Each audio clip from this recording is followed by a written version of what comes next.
The Porsche Taycan feels like an important moment. Of course, it's not the first electric car, far from it, but it is one that I, and I suspect many others, see as at least mildly indicative of the future for automotive fun.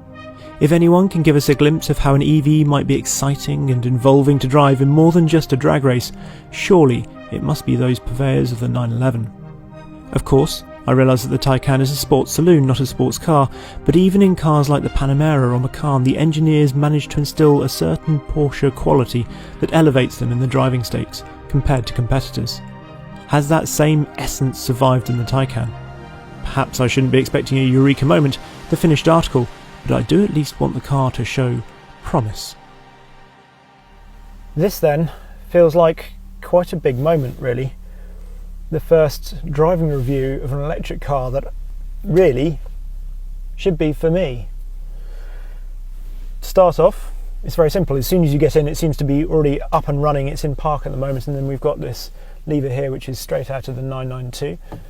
Down for drive, we're in normal at the moment. We can adjust the modes up here and then various things by the buttons just up there, and then off we go. At low speeds you get this sort of slightly milk float, slightly futuristic milk float perhaps, noise, and we can turn on the sound generator. Now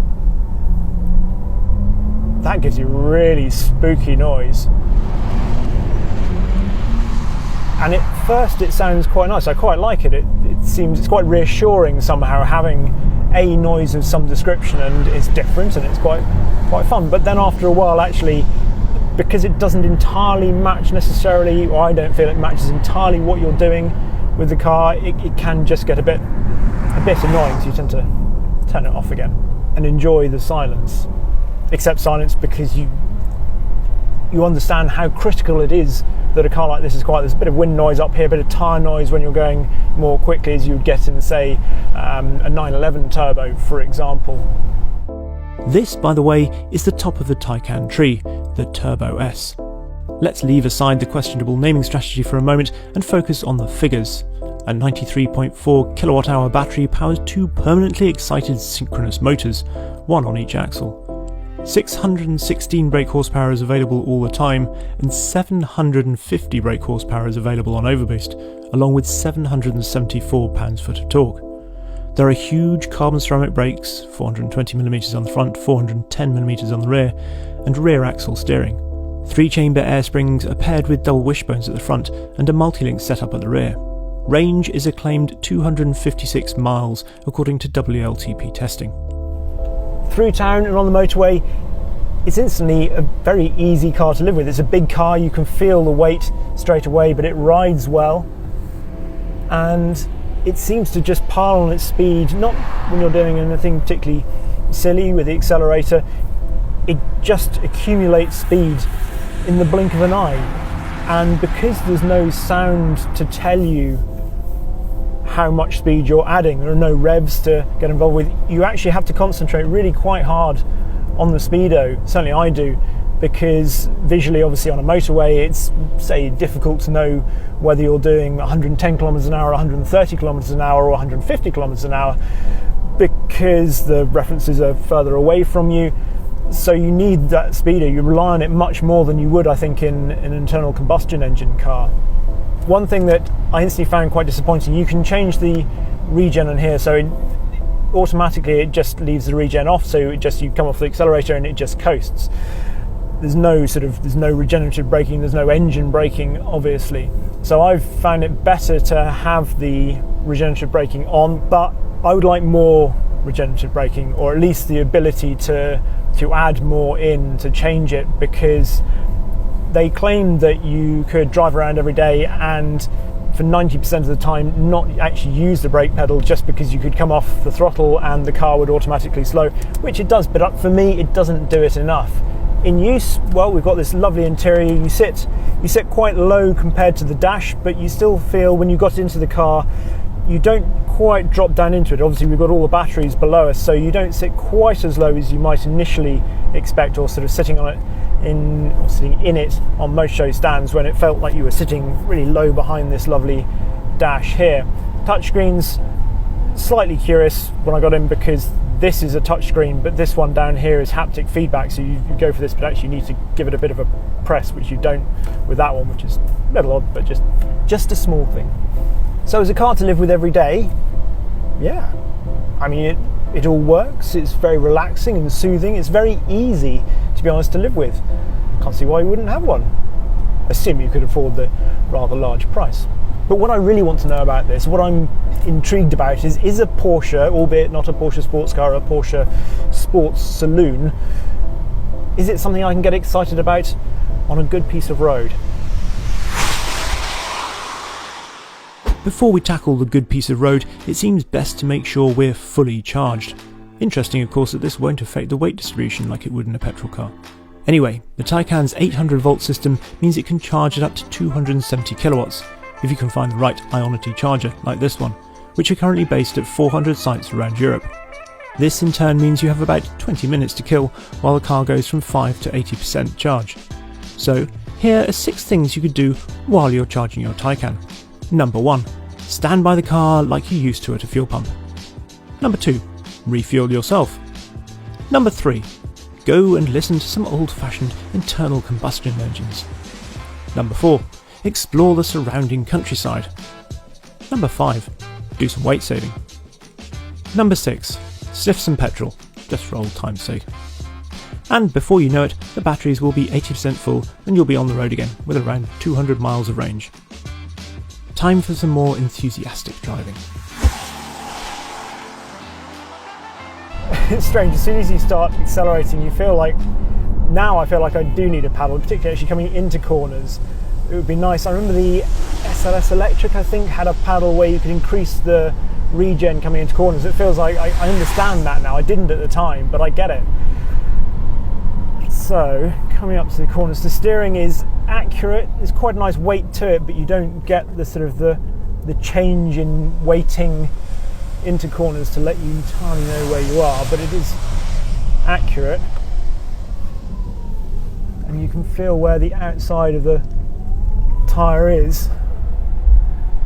It's curious, it manages its weight better than say a Panamera or particularly a Cayenne, despite being 2,300 kilos, because it's got this weight so low down, this skateboard chassis, so it effectively has a better roll stiffness, I suppose, in corners, the way it manages its weight, which is curious. It's different, it's better than a Panamera, and it's not entirely what you expect either for a big car like this.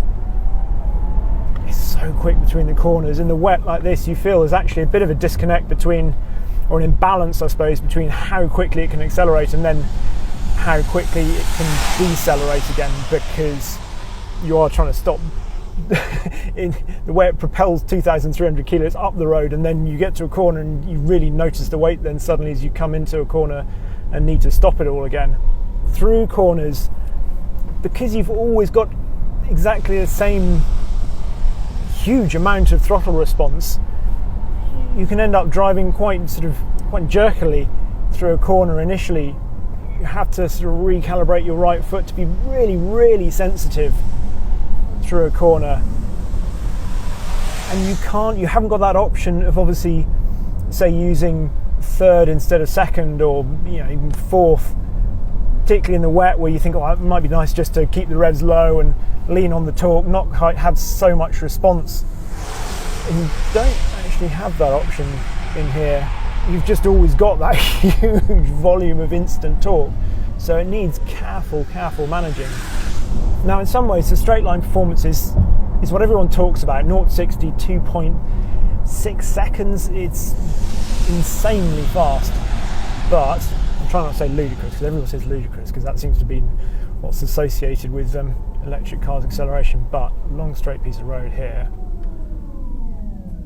we're in sport, left foot on the brake, launch control, incredible traction from the four-wheel drive even in the wet with no sound. It lacks a certain drama almost. It's quite easy to do and quite easy to get your head around the speed to some extent. I know this is in the wet. It is impressive and quite titillating, but other than the big G-forces generated, it actually lacks excitement, and you really are just a passenger. No noise, no gears to shift, even though there is a 2-speed box on the rear axle, just grip and go. You don't have anything to concentrate on other than what your eyes are trying to assimilate. 0 to 60 miles an hour a second slower than some petrol cars would actually feel much more exciting. The four-wheel drive chassis is quite playful. It's a fairly standard four-wheel drive chassis in terms of if you get on the power too early in the corner, it'll still push. It's not quite got perhaps the sort of torque vectoring agility that I might have expected in terms of being able to really quickly apportion that torque to different wheels. So it's quite conventional, I suppose, to that extent. Because you've got the weight low in the chassis, again, it's actually easy to control. You've got direct steering, so it's not too scary for such a big car when it does start to move around. But you need to wait for it, because otherwise it will just push in the corner. What then to conclude from a day in this new sort of Turbo S? As a car to simply spend time in and which to go from A to B very quickly if you want, the Taycan is a very desirable thing, as it should be for almost £140,000. Smooth, slick and quick, it would be a lovely everyday car. But I was intrigued by the Taycan more from a driving enthusiast perspective. Is it an EV with some of that Sunday morning drive spirit in it? And this is where it gets more complicated. Yes, it's quick, but I really think electric cars need to stop relying on straight line figures as the linchpin of their performance credentials. It's the same with petrol cars too. I haven't cared for some time now whether a 488 is faster than a 458 or the latest GT3 is faster than the previous one. It's just not that interesting or relevant to whether I like the car. Anyway, onto the handling, which shows some areas of real promise. I like the definite benefits you can feel of the Taycan's low centre of gravity, although there is no disguising the hefty curb weight when you hit the brakes. The Taycan's all-wheel drive system isn't bad, it's just quite conventional in its behaviour, and I think I'd been hoping for more glimpses of, say, Mitsubishi Evo style agility, because I know that an EV has the potential for incredible torque vectoring capabilities. The steering was precise, but I didn't really have any feel, and I'd like to try a normal turbo without the Power Steering Plus that comes as standard on the S. Sound? Well, that is perhaps still the biggest problem of all, from an emotionally engaging point of view. I really don't want to strike too negative a tone, because I think in many ways the Taycan Turbo S would give a Panamera Turbo S a run for its money, and that is incredible. I also don't want to sound like a complete Luddite, railing at the advent of all electric vehicles. In many situations I can see the benefits and think EVs are to be encouraged, but I'm still not convinced, on the initial evidence of the Taycan at least, that an electric era for cars will be more fun than what has been before. I really genuinely hope that somehow it will be, but there is still some work to do.